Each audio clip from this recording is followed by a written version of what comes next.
उनके बारे में अगर परिचय की बात करें अब्दुल कलाम जी के, तो उनका जो जीवन था ना वो बहुत ही ज्यादा संघर्षों से भरा हुआ है। जैसे आपका जीवन भरा हुआ है संघर्षों से, है ना, आप अपना संघर्ष करते हैं, तो हमें एपीजे अब्दुल कलाम जी से, उनके जीवन से बहुत कुछ सीखने को मिलता है। जैसे वो गरीब परिवार में पैदा हुए, जैसा कि सर ने बताया, तमिलनाडु के रामेश्वरम जगह पे उन्होंने अपना जन्म लिया, ठीक है। उनके पिताजी, अगर पेशे की बात करें तो उनके पिताजी क्या थे? नाविक। क्या थे? नाविक किसे बोला जाता है? जो नाव चलाते। उनके पिताजी क्या करते थे?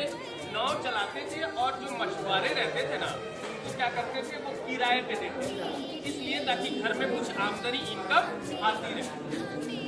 माहौल वैसा था उस समय की, जो स्थिति परिस्थिति थी जो इतनी अच्छी नहीं थी, ठीक है। वो संघर्ष करते थे अपने पढ़ाई के लिए, वो काफी दूर मीलों पैदल चल के जाते थे, उनके पास कोई साधन नहीं था, लेकिन पढ़ाई करने के लिए वो मीलों चल के जाते थे। और हमारी स्थिति क्या है कि हम पढ़ाई करने के लिए पेट दर्द का बहाना घर पे रख लेते हैं, है ना, होता है ना। पढ़ाई करने के लिए पापा बोले साइकिल से जाओ बेटा, या फिर तुम्हें चल के छोड़ दे रहे हैं, लेकिन हम लोग फिर भी उस चीज से रुक जाए। लेकिन वो एक ऐसे व्यक्ति थे जो कि जानते थे कि मैं गरीब परिवार में पैदा हुआ हूँ, गरीब पैदा हुआ हूँ, पर गरीब मरूंगा नहीं। ये उन्होंने अपने किस्मत को अपने हाथों से, अपनी मेहनत से, अपने पसीने से बनाया। दूसरी बात, उन्होंने पेट्रोल पंप पे भी काम किया। कई जगहों पे वो आमदनी नहीं हो पाती थी, लोग कहते हैं ना कि आज के जीवन में लोग एक जगह से आमदनी नहीं हो पाती थी, दूसरी जगह काम करते हैं, तो पैदल चलते थे वो पढ़ाई करने के लिए, फिर अखबार बेचते थे वो, ठीक है। और इस तरीके से जीवन जीते जीते उन्होंने क्या हुआ, अपने आप को इतना मजबूत बनाया, ठीक है। उन्होंने जिस डिग्री ली, जो डिग्री ली, ठीक है, एरोनॉटिक्स एक डिग्री है इंजीनियरिंग की। एरोनॉटिक्स के बारे में अगर आप सर्च करेंगे तो ये इंजीनियरिंग में एक डिग्री होती है जिससे आप पढ़ के आप कई चीजें, परमाणु ऊर्जा संयंत्र केंद्र में आप काम कर सकते हैं, ठीक है। जैसे आप बीटेक करते हो, इंजीनियरिंग करते हो, तो आप किसी जगह पे जाके हो सकते हो, है ना। जैसे साइंस मेडिकल करते हो तो आप डॉक्टर बन सकते हो, उस तरीके से इन्होंने काम किया। दूसरी बात, इनकी जो मृत्यु हुई थी वो जुलाई में हुई थी, ठीक है ना, 27 जुलाई को हुई थी 2015 में। कहने का मतलब ये है कि जब ये मिसाइल मैन की उपाधि तब दी गई, जब ये एरोनॉटिक्स की डिग्री करके जब आए थे ये, तब इन्होंने ना DRDO जैसे, इसरो जैसे बड़े बड़े संस्थानों में काम किया, वहाँ के अध्यक्ष भी रहे और वहाँ पे चीजों को रह के उन्होंने काम किया।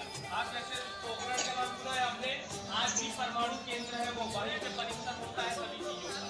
इस तरीके से परीक्षण होता है, कहीं कोई मिसाइल फेल न हो जाए या कभी किसी व्यक्ति को हानि न पहुँचाए, तो वहाँ पे क्या होता है, पोखरण में परमाणु का परीक्षण होता है। सबसे पहले परमाणु का परीक्षण एपीजे अब्दुल कलाम के नेतृत्व में ही किया गया था। 2002 से वो राष्ट्रपति को चयन किया गया, भारत के राष्ट्रपति का जब चयन हुआ तो 2002 में एपीजे अब्दुल कलाम ने पद संभाला, भारत के राष्ट्रपति का, प्रेसिडेंट का।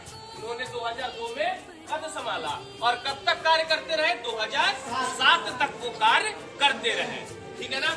और दूसरी बात कहें, उनको अगर उपलब्धियां की बात करें तो उनके पास इतनी ज्यादा उपलब्धि थी, उन्हें कई सारे पुरस्कार मिले, जैसे आपके पद्म विभूषण, है ना, जैसे आपको भारत रत्न, ठीक है ना, ये सब इस तरीके के बड़े बड़े पुरस्कार उनको मिले, ठीक है।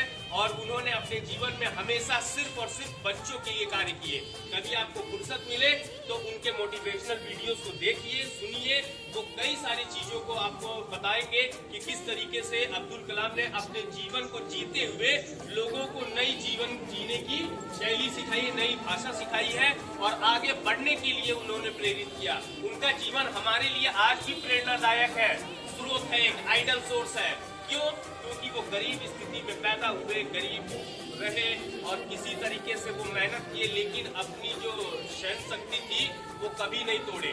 अगर वो छोड़ देते कि नहीं पढ़ाई कौन करेगा, उतना दूर पैदल कौन जाएगा, तो आज हमारे भारत में जो मिसाइल मैन का टाइटल मिला है वो किसी को नहीं मिल पाता, ठीक है। कोशिश करिए